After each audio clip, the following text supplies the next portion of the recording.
सभी दर्शकों को मेरा बहुत बहुत नमस्कार। दर्शकों, मैं आपका अपना वास्तु सलाहकार नवीन जोशी, बनबसा उत्तराखंड से।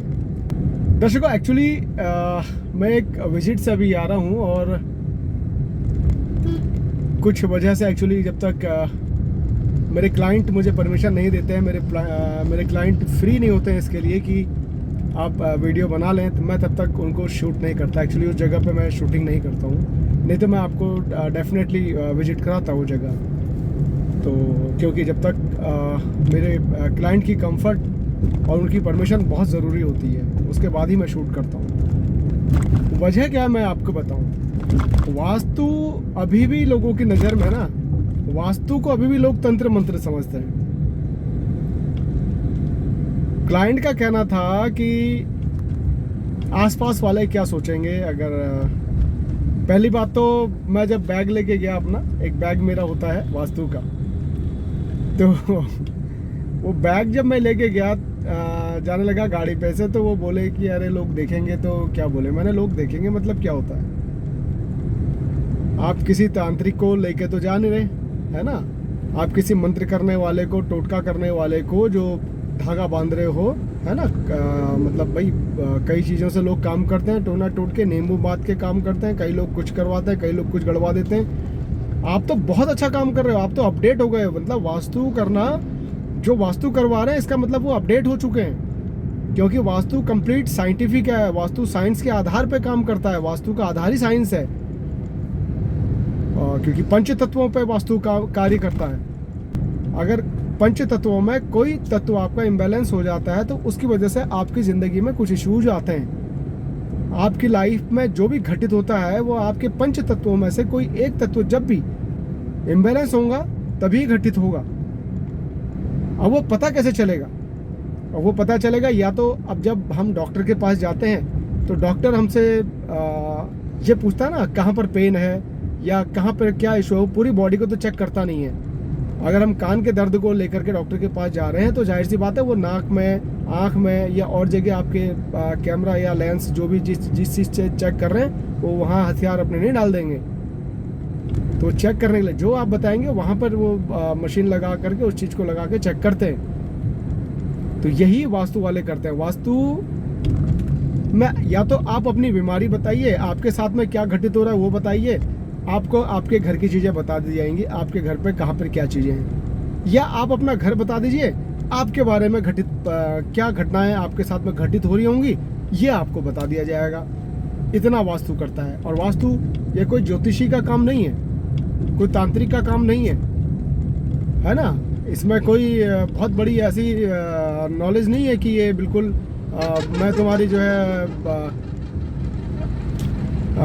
जिसको कह सकते हैं कि अंतर्यामी हूँ, ऐसा नहीं है। ये पंच तत्व है। ये पंच तत्वों में जो तत्व की कमी आपको हो जाती है, उन तत्वों की वजह से आपके साथ में क्या घटित हो रहा है ये पता चल जाता है। या घर देख के पता चल जाएगा, या आपकी हालत देख के, आपकी घटना देख के, आपके स्वास्थ्य को देख करके, आपके साथ में क्या पीड़ा हो रही है वो जान करके आपके घर को बता दिया जाएगा। अब इसको बैलेंस कर लीजिए। मेन चीज़ क्या है तो देखिए यहाँ पर मेन चीज़ क्या नज़र में आई। मेन चीज़ आई आपकी घर। जब घर व्यवस्थित होगा या जो आपका कार्यस्थल है वो व्यवस्थित होगा तो आपकी एनर्जी अच्छी हो जाएगी। आपके पंच तत्व, आपकी एनर्जी जब अच्छी हो जाती हैं तो जाहिर सी बात है कई चीज़ें आपके साथ में संतुलित हो जाती हैं और कार्य अच्छे होने लगते हैं। कर्म तो आधार है ही, है ना? कर्म भी हमने अच्छा करना है तो चीज़ें अपने व्यवस्था में आ जाती हैं। तो हमेशा ध्यान रखें, क्योंकि ये जो जिन क्लाइंट के पास में गया था, तो ये क्लाइंट का ऑफिस में जब आए थे मेरे, तो इनसे मैंने पूछा इनकी बीमारी के बारे में कि मैंने कहा आपके साथ में क्या प्रॉब्लम, क्या इश्यूज आ रहे हैं ये बताइए। मैंने घर नहीं पूछा घर में क्या है क्या नहीं है, मैंने सिर्फ उनका इशू पूछा। मैंने कहा आप इश्यूज बता सकते हो तो आप अपने इश्यूज बता दो कि क्या आपके साथ में प्रॉब्लम्स आ रही हैं। अगर प्रॉब्लम नहीं बता सकते हो तो आप अपना मुझे घर बता दीजिए कि आपके घर में कौन सी चीज़ कहाँ पर बनी हुई है। मैं आपकी प्रॉब्लम्स बता दूंगा कि आपके साथ में क्या प्रॉब्लम हो रही होगी। ठीक है? तो क्लाइंट जब मेरे ऑफिस में आए थे तब की बात है। अब क्लाइंट ने मुझे बताया कि बिटिया की शादी नहीं हो रही है और एक बेटा पेट में कुछ इशू हुआ उसके पेट में दर्द से, और जो भी पेट के उसमें डॉक्टरी इलाज में उस चीज़ का पता नहीं चल पाया कि क्या वजह क्या हुई इसके मरने की। तीसरा बेटा, स्वास्थ्य सभी का गड़बड़ है घर के अंदर, ये ध्यान रखिएगा मैं जो बात को कहने जा रहा हूँ। घर में सभी का स्वास्थ्य गड़बड़ है। और अब दूसरा जो बेटा है वो बेटा एक जगह स्टेबल नहीं हो पा रहा है किसी कार्य में, है ना। मेंटल स्ट्रेस उसके साथ में है, मतलब वो कभी किसी कार्य को कर रहा है, कभी किसी कार्य को कर रहा है। आपने पकड़ा मैं बताने जा रहा हूँ आपको, या आप नहीं पकड़ पाएंगे, ये वास्तु वाला पकड़ता है इन चीज़ों को। मेंटल इश्यूज आ रहे हैं, मतलब माइंड काम नहीं कर रहा है, माइंड काम नहीं कर रहा है। गौर से सुनिएगा, ये आपके लिए भी सीखने वाली बातें हैं। माइंड काम नहीं कर रहा, क्या करना है क्या नहीं करना है, क्यों हमारे साथ में ऐसा हो रहा है। दूसरा, स्वास्थ्य सबका गड़बड़ है, पता नहीं चल रहा, डॉक्टरी जांच में भी पता नहीं चलता है क्या कराएं क्या नहीं कराएं। और इस वक्त ऐसे हालात में हम लोग, स्पेशली जो उत्तराखंड से होते हैं, ये कई लोग ऐसे होते हैं जो हम लोग अपने देवी देवताओं को दोष देने लगते हैं कि हमारे देवता बिगड़ गए और ये हो गया वो हो गया। तो मैं सबसे पहले तो आप सभी लोगों को बता दूं कि देवता किसी के भी नहीं नाराज होते हैं, देवता किसी के भी नहीं बिगड़ते हैं। देवता हमेशा हमें आशीर्वाद ही अपना देते हैं और हमेशा हमारे साथ में रहते हैं। हम बिगड़े रहते हैं, हम गड़बड़ाए रहते हैं, सारी चीज़ें, सारी व्यवस्था हमसे बिगड़ती है। या तो हमने अपना वास्तु बिगाड़ा होता है, या हमने अपना कर्म बिगाड़ा होता है। दो ही चीज़ों से हमें दोष मिलते हैं। कुछ प्रारब्ध तो हम लेके आते ही हैं, वो प्रारब्ध लेकिन आज के कर्मों से और वास्तु से हम बैलेंस कर सकते हैं। तो जब उन्होंने मेरे को ये बात बताई कि बिटिया की शादी नहीं हो रही, एक नॉर्थ वेस्ट, बिटिया की शादी नहीं होना, मैं आपको बताऊं, अट्रैक्शन का जोन यानी आपका गड़बड़ है। यानी अट्रैक्शन का जोन कौन सा होता है? North west. नॉर्थ से ठीक पहले, नॉर्थ वेस्ट के बाद में, यानी नॉर्थ वेस्ट जो कि सेक्स एंड अट्रैक्शन का जोन होता है, वो जोन गड़बड़ है, जिसकी वजह से शादी नहीं होती। ठीक। दूसरा, नॉर्थ गड़बड़ होने से आपको नए अवसर नहीं मिलते हैं, अपॉर्चुनिटीज नहीं मिल पाती हैं, और आपको पैसों से संबंधित समस्याएं बहुत ज़्यादा आती हैं। तीसरा, नॉर्थ ईस्ट, मैं इनकी बीमारियों से संबंधित आपको दिशाएं बता रहा हूँ।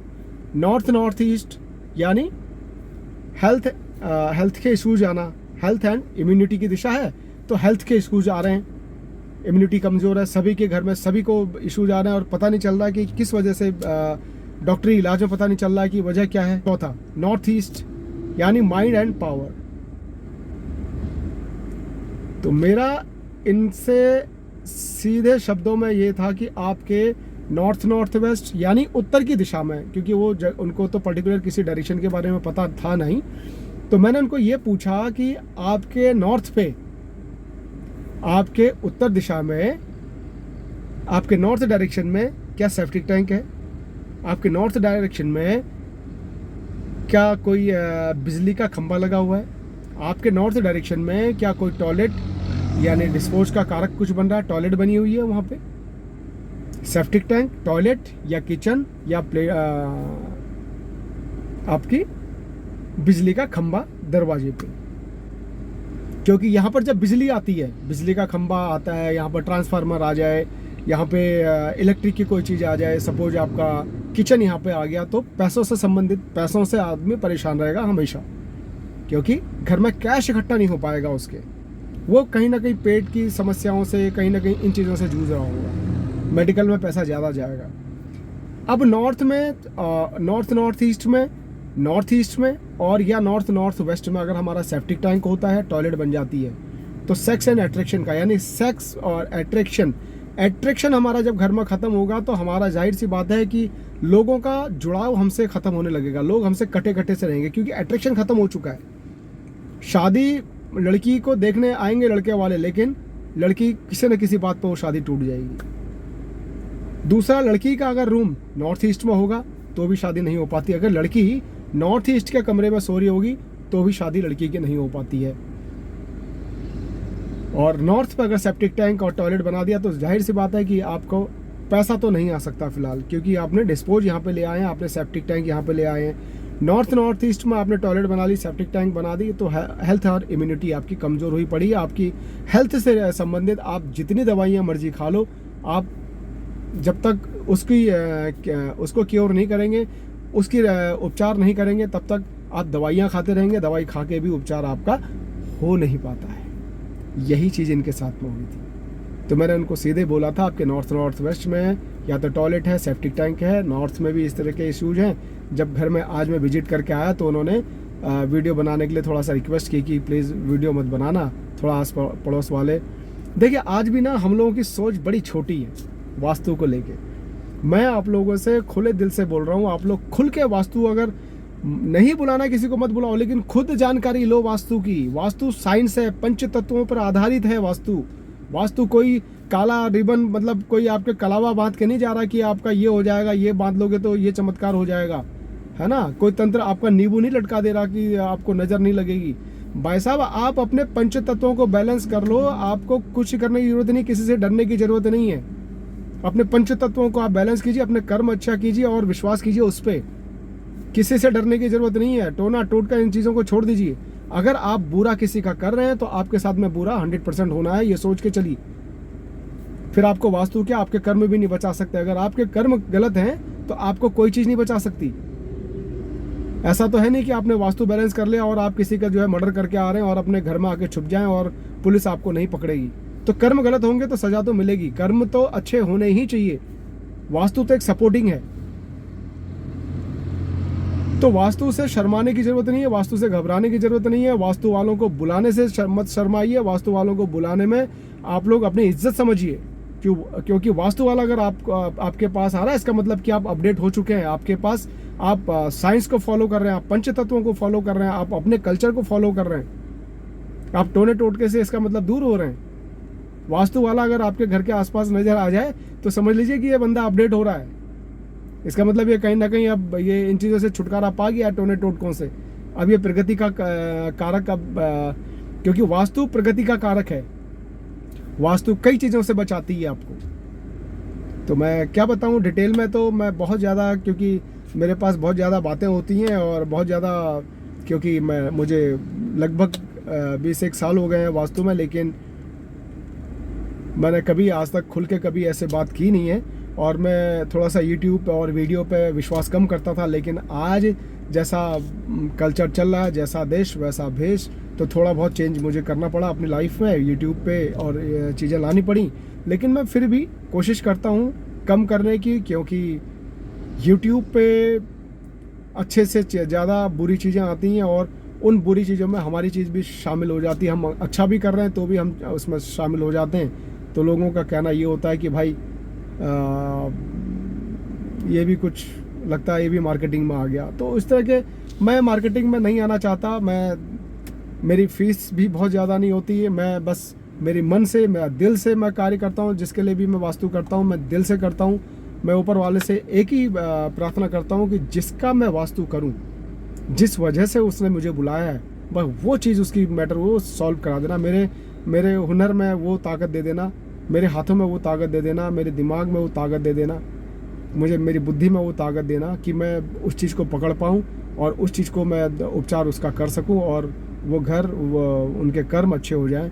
और ज़्यादा परेशानी में जिनको देखता हूँ, बस मैं सोचता हूँ कि ऊपर वाले ने मुझे इनके पास भेजा होगा ताकि मैं इनकी परेशानी दूर कर सकूँ। बस ये सोच करके मैं जो भी वहाँ पर उपचार है वो उनको बता देता हूँ, ये कर लेना, और वहाँ से चला आता हूँ। बस इतना सोचता हूँ कि ऊपर वाले का हुक्म होगा, उसने मुझे वहाँ तक भेजा होगा, उनको वो चीज़ बताई, उसके बाद वो कर लें, वो उनका कर्म है। तो क्योंकि बाकी उपचार का सामान जो भी मैं लगाता हूँ वो सब पैसों पे आता है, तो वो भी मैं कस्टमर के ऊपर छोड़ देता हूँ कि आप ऑनलाइन मंगा लीजिए इनको, और आप किस तरह से करना है वो मैं बता जाऊँगा, वो करवा लेना। तो कहीं से भी मेरे अंदर ये लालच नहीं है कि फ़ीस को लेकर के कि जी पहले फ़ीस लूँगा उसके बाद कार्य करूँगा। मैं कई जगह से फ़ीस नहीं ले पाता हूँ। मैं फ़ीस बता ज़रूर देता हूँ, लेकिन जब जाता हूँ मौके पे उनके हालात देखता हूँ, उनकी व्यवस्था देखता हूँ, और तो फिर मन नहीं मानता कई बार पैसे सब फीस वगैरह लेने से, तो मैं छोड़ आता हूँ। मैं ऊपर वाले के ऊपर छोड़ देता हूँ। जैसा कि आपको मैंने पहले भी बताया कि मैं ऊपर वाले पे ज़्यादा विश्वास करता हूँ। तो कहीं ना कहीं उन्हीं का ऑर्डर होता है, जहाँ से पैसे आ जाते हैं वो भी उन्हीं का ऑर्डर होता है, और जहाँ से पैसा नहीं आता है वो भी उन्हीं का ऑर्डर होता है। तो वो खुद ही बता देते हैं मुझे कहाँ से पैसा लेना है, कहाँ से नहीं लेना है। तो फिलहाल यही थी कहानी आज की, और मुझे बहुत अच्छा लगता है दोस्तों, पैसा आ जाए, मेरी फीस आ जाए तो भी बहुत अच्छा लगता है, और नहीं मिलती है मुझे और खुशी मिलती है कि मुझे लगता है कि हाँ, बहुत ज़्यादा परेशानी में लोग जो मुझे मिले और मैं कहीं ना कहीं उनके कुछ काम आया, तो ये मेरे लिए बहुत खुशी की बात होती है कि भगवान श्री कृष्ण ने मुझे इस लायक बनाया। जिस शिक्षा को मेरे भगवान श्री कृष्ण ने, जिन 16 कलाओं में एक कला मेरे भगवान श्री कृष्ण ने की, वास्तुकला थी, वो वास्तुकला मेरे साथ में है। मतलब कि वास्तुकला मेरे साथ में है, तो इसका मतलब कि मैं भगवान श्री कृष्ण के बहुत नियर बाई अपने आप को समझता हूँ। जो आदेश वो देते हैं वो आदेश मैं पूर्ण करता हूँ। रही फीस की बात, कोई बात नहीं, फीस मिलती है तो ठीक, नहीं मिलती है तो ठीक, जैसा आदेश उनका वही मैं फॉलो कर रहा हूँ।